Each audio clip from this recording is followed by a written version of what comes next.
Bom dia e muito obrigado pela presença de todos. Bem-vindos à nossa apresentação de resultados referente ao terceiro trimestre de 2021. O setor de entretenimento no Brasil já começa a vivenciar os resultados positivos da vacinação contra a Covid-19. Eventos de música e produções teatrais estão acontecendo em todo o país, proporcionando ao público o reencontro com seus artistas favoritos.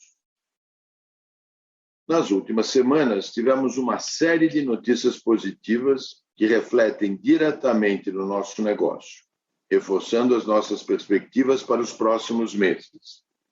Em primeiro lugar, o Decreto Municipal de São Paulo, publicado em 27 de outubro, que retira a obrigatoriedade do distanciamento social mínimo em teatros, cinemas, bares e casas de shows.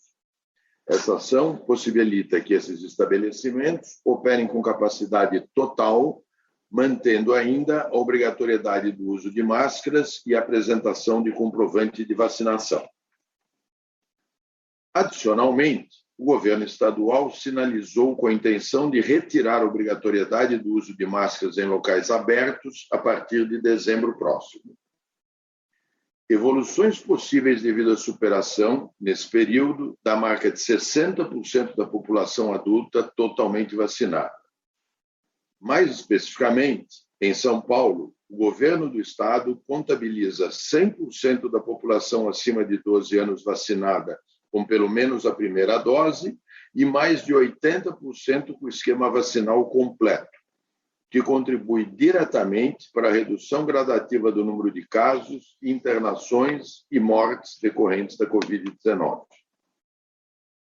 Esses avanços, somados aos movimentos da T4F durante o período em que não pudemos operar, conservando a saúde financeira, embasam as projeções otimistas da companhia para a retomada das nossas operações. Continuamos vislumbrando para 2022 e 2023 uma alta demanda reprimida que cria grandes oportunidades no mercado de entretenimento. Durante o terceiro trimestre de 2021, no entanto, ainda estivemos impedidos de operar os nossos grandes eventos em decorrência das restrições impostas para conter a disseminação do coronavírus. Dentro desse quadro, a companhia contabilizou receita líquida total de 5,6 milhões de reais, o que significa um aumento de 105% comparado com o mesmo período de 2020, conforme destacamos no slide 5. Desse total, 1,2 milhão são provenientes da promoção de eventos, com ênfase para o funcionamento dos nossos teatros em Buenos Aires e São Paulo. O primeiro ficou impedido de operar durante boa parte do segundo trimestre por conta da segunda onda de contaminações na Argentina e voltou a operar somente em meados de julho. Já o Teatro Renault em São Paulo recebe o espetáculo Charlie e a Fantástica Fábrica de Chocolate, em cartaz desde setembro. No terceiro trimestre de 2021, apresentamos um cenário 27% melhor que no terceiro trimestre de 2020, onde tivemos somente a promoção de 2 etapas da Stock Car, antes da alienação da Vicar. Já em operações de bilheteria, alimentos e bebidas e venues, registramos um aumento de 326% comparado ao mesmo trimestre do ano anterior, atingindo 4,2 milhões de reais contra 1 milhão de reais em 2020, na esteira do relaxamento das restrições em todas as geografias que atuamos.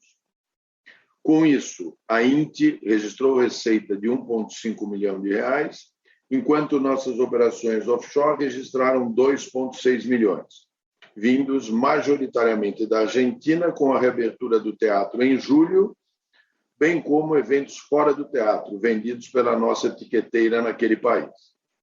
No slide 6, podemos visualizar os efeitos positivos das ações adotadas para conter os custos do período sem eventos.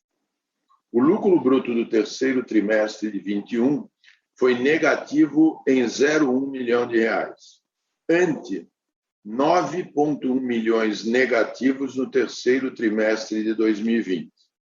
A variação positiva de 99% se deve principalmente à volta do funcionamento dos teatros na Argentina e Brasil, bem como a entrega das casas de espetáculos de São Paulo, Rio de Janeiro e Belo Horizonte, o que diminuiu em 77% o prejuízo na linha de operações de bilheteria, alimentos e bebidas e venues no comparativo com o ano anterior.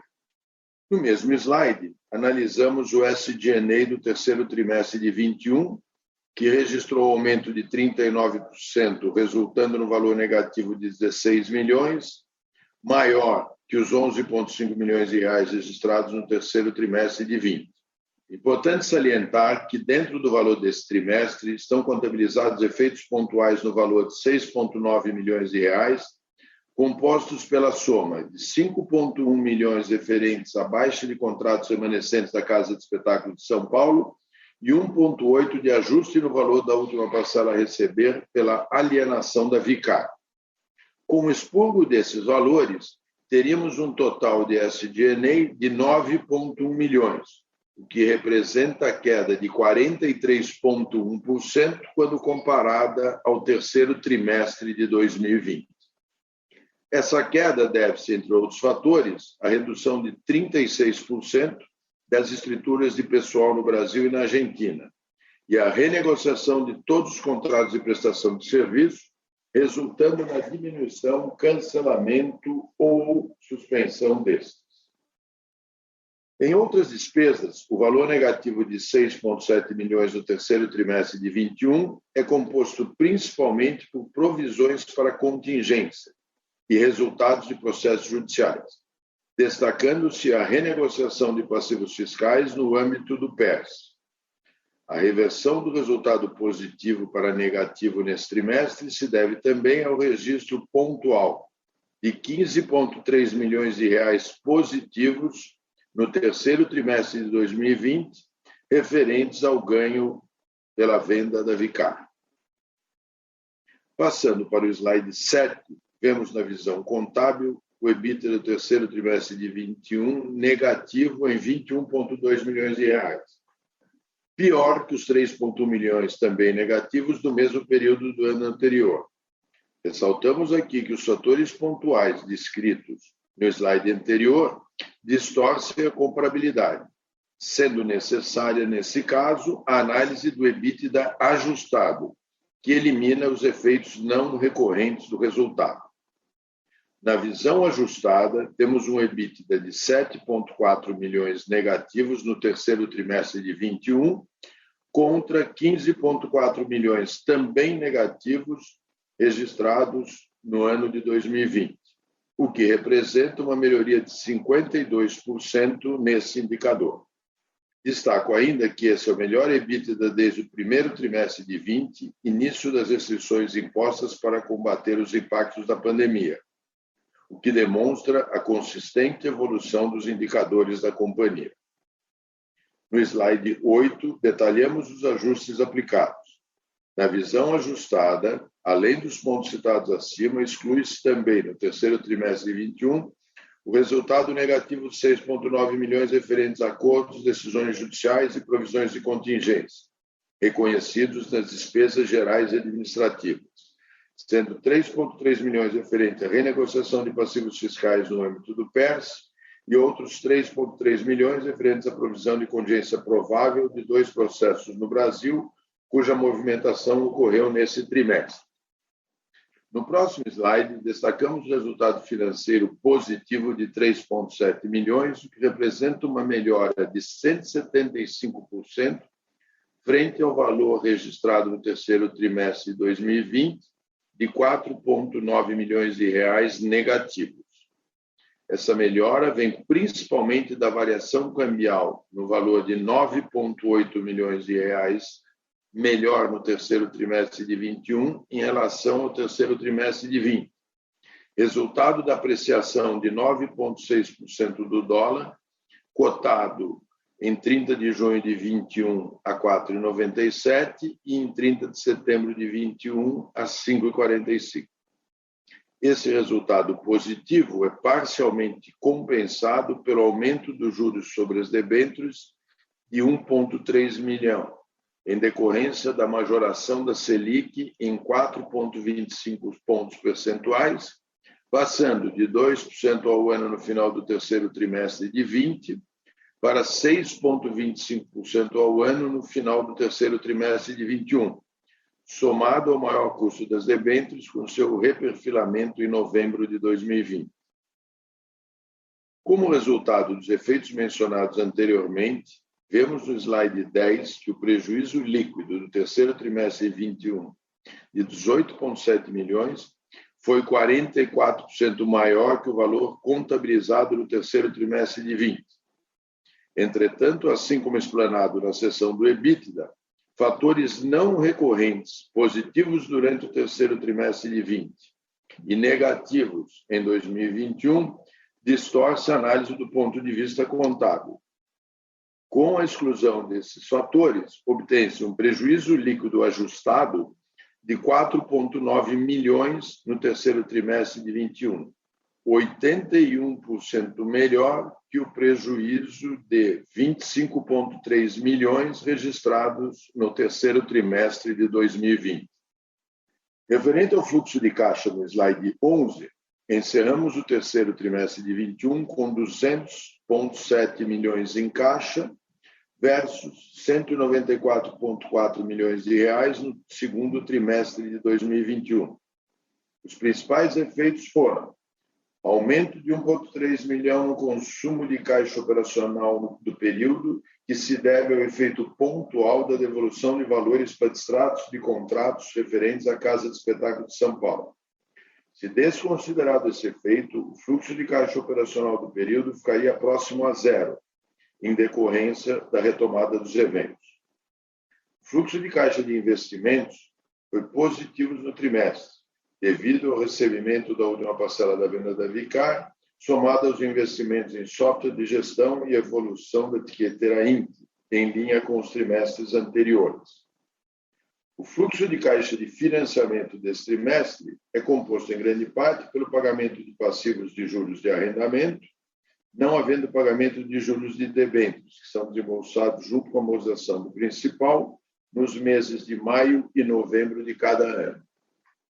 Por fim, a variação cambial registrada de 6,2 milhões positivos é fruto da valorização dos investimentos e da disponibilidade em moeda estrangeira no trimestre, com a variação do dólar citada anteriormente. Peço a todos que passem agora para o último slide, onde falarei sobre nossas perspectivas. Conforme falamos no início dessa apresentação, o avanço da vacinação e flexibilização das medidas restritivas nos possibilita retomar a produção dos nossos conteúdos com capacidade total em 2022. Nessa linha, anunciamos no final de outubro o line-up da 9ª edição do Lollapalooza Brasil, com o reinício das vendas em 18 de novembro deste ano. Após o adiamento de 2020 e o reagendamento em 2021, o festival volta a acontecer em março de 2022, com cerca de 70 artistas, entre os quais destacamos Miley Cyrus, The Strokes, Foo Fighters, Doja Cat, Alessia Cara, Pablo Vittar, Detonautas, Alok e Alessio, entre outros artistas nacionais e internacionais. Nas produções teatrais, destacamos aqui o sucesso de público do musical Charlie e a Fantástica Fábrica de Chocolate, produzida por Terceiro no Teatro Renault. Estamos em fase de produção do musical A Família Addams, com previsão de estreia para o primeiro trimestre de 2022. Seguimos em constante contato com artistas nacionais e internacionais para recompor e expandir nosso pipeline de eventos. Com o avanço dos números da pandemia, verificamos maior disponibilidade de artistas para se apresentarem na América do Sul. Dessa forma, esperamos em breve anunciar novas atrações para o ano de 2022, reafirmando o compromisso da T4F em promover os melhores conteúdos nas melhores geografias. A equipe de relação com os investidores está, a partir de agora, à disposição dos senhores para responder eventuais questionamentos. Muito obrigado a todos e um bom dia.